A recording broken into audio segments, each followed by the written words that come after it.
So, Jim, did you watch the Grand Theft Auto 5 new video? Like, woo!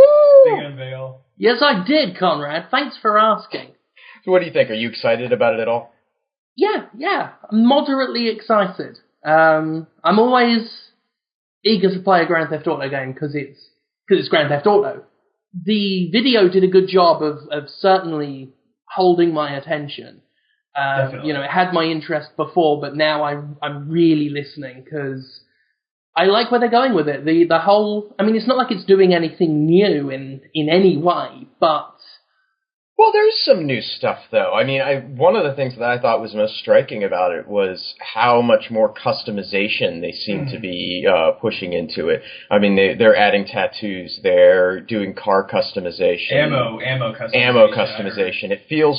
It feels almost like a response to Saints Row, in that Grand Theft Auto had for a very long time been that, chaos game that everyone was all excited about, and now... I'm certainly not implying it's not doing anything new for the series. It's doing plenty new for the series.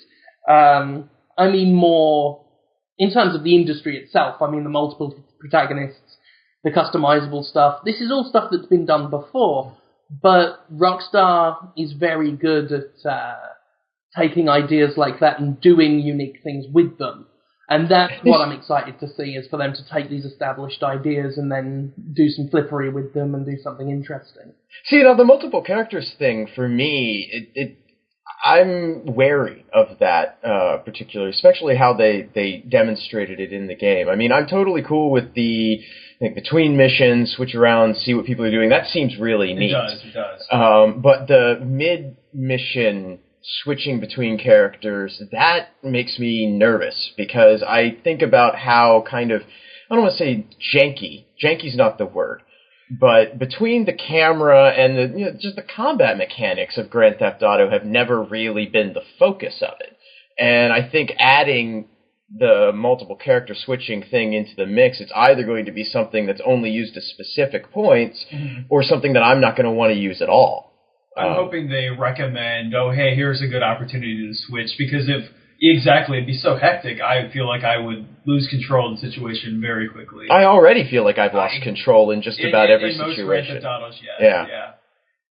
So... I mean, I don't know. I mean, I've played games where you can switch on the fly. Granted, it's been hit and miss as to whether they've been successful or not. I've always liked the idea. A relatively forgotten game by now, Hunted, that Bethesda put out, had a game with two playable protagonists, and it really was designed to feel like you're playing two people at once. You can't just play as one person for the entirety of the game. You've got the option, but switching between the two and making the best use of their skills is how you get ahead in the game. Yeah, I'm happy for that. I'm excited to see how they do that, so long as they do keep it optional and fluidly done, so it doesn't fall into a disaster area. It's been done before, so fingers crossed. I think if they keep it simple and elegant, then we'll have a really nice system. I like the ideas. And if anybody's gonna pull off these sort of really ambitious ideas, it might be this studio. But I'm not totally sold yet. I'll get there probably by the end. Worst case, they have scuba diving in it, and I will play it for that. I am literally not joking. I want more games like that. I will go golfing. I think there you go. You have golfing. I think what excites me most about Grand Theft Auto 5 is the similarities I'm seeing, at least in gameplay terms, with Vice City, which for me, that's my favourite Grand Theft Auto. I mean, the best mission in Grand Theft Auto Vice City was the bank heist mission. And if they're expanding on that whole heist thing, that's fantastic. And meanwhile, I saw that they had a menu, listing of a whole bunch of different stats, which reminds me of San Andreas, which is my favorite Grand Theft Auto. Going off of that, this does look like everything they've learned from the series so far, and hopefully it will be the best Grand Theft Auto yet. I think you can see that with the protagonists as well. Yeah. You've got the straight-edge, serious, trying to have a normal life character, like they had with Nico Bellic. you've got the allusions to gang culture and that kind of thing like we saw in San Andreas, and you've got footy flush down the toilet man, like like the psycho character, the sociopath, like wild card. Yeah. So it is almost like the three characters represent the three narrative styles that Rockstar's tried its hand with the last three games. So it really does feel like they've gone for this comprehensive, this is what it means to be a Grand Theft Auto game experience with 5. And I really can't see how they can go wrong with that. Microsoft's corporate messaging. My gosh. Like, what is going on over there? Well, so there was a beta thing for the dashboard. For the dashboard, wherein they were testing the changes to how currency is handled on Xbox Live, moving away from Microsoft points and into real-world currencies. Yeah, basically, and this applied to the UK. Canada, I heard it went a little bit the opposite way. And in the US, I think the current story is nothing's changed. But in the United Kingdom, at least, the beta had about a 30% markup on games, which would essentially devalue Microsoft points once the conversion happened. But now this was just a beta thing, and it's Microsoft said that it was an unintended error and they're fixing it. Yeah. So everything's going to be okay there. Because they're still moving to real-world currency anyway, beyond the beta stuff. Yeah, no, they're going to do that, but I mean, are they going to raise prices on the games in some regions? I doubt that. Like, I don't see a price hike imminent, and if they were going to do it, I would expect that they'd do it across the board. I don't know about that. I mean, in certain territories, it's easier to get away with it. In the UK, again, there's a history of electronic products being marked up in a way that's inconsistent with other parts of the world, especially the US. Pounds to dollars, a television is going to cost you more in the UK than it will in the United States. And we see that with games. I mean, just recently, Electronic Arts, I believe, raised the prices of all games in India, by some really large margin, just because they could. So, they'll charge, well, we all know that. Companies will charge what companies can get away with. And we saw this with, I think it's been all of them since, but like Modern Warfare 2, I think, started this trend in the UK of charging above the average MSRP for their games. A game in the UK could cost £40, I believe, and Call of Duty games for the past few years have been charging themselves at £45 for no other reason than it's Call of Duty and It does seem a little odd, but I while it's so easy to want to jump on Microsoft and because they're the evil bastard at the moment, I'm really inclined to think that it's true that it was just an error. Now, glad that they got it in beta, because it would have been a whole hell of a lot worse if this had happened when they roll out the dashboard update. That's the thing. I understand the argument that game prices, or the game industry in general, does not scale with the inflation rate. Does not scale with the way the economy never has.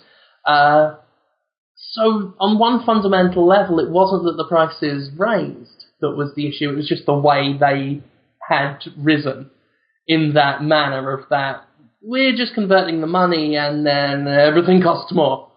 So yeah, I mean, I'm glad that was caught, and it won't be happening. I won't say I'm glad it was an error. I'm just going to say I'm glad it won't be happening for now in that way until next week. So people petitioned Microsoft to bring back the things that made the Xbox One, all the online features, which is, and last I checked, it was at least 5,000 signatures. So That's not a lot of people in the grand scheme of things, but wow. Once the story broke, it turns out a lot of people were signing that petition because they were fans of the PlayStation 4 and didn't want the Xbox to succeed. A lot of the comments are just, fuck Xbox. Yeah, I signed. So that seems to be the thing. Okay. That seems way more believable. Yeah, that's a lot. Yeah, that's a lot more believable than a whole bunch of. I mean, it'd be. That's just a mix of all of the things that seem inexplicable to me otherwise. Like an online petition. These are the people who are most exposed to all of this crap. You'd have to either be incredibly.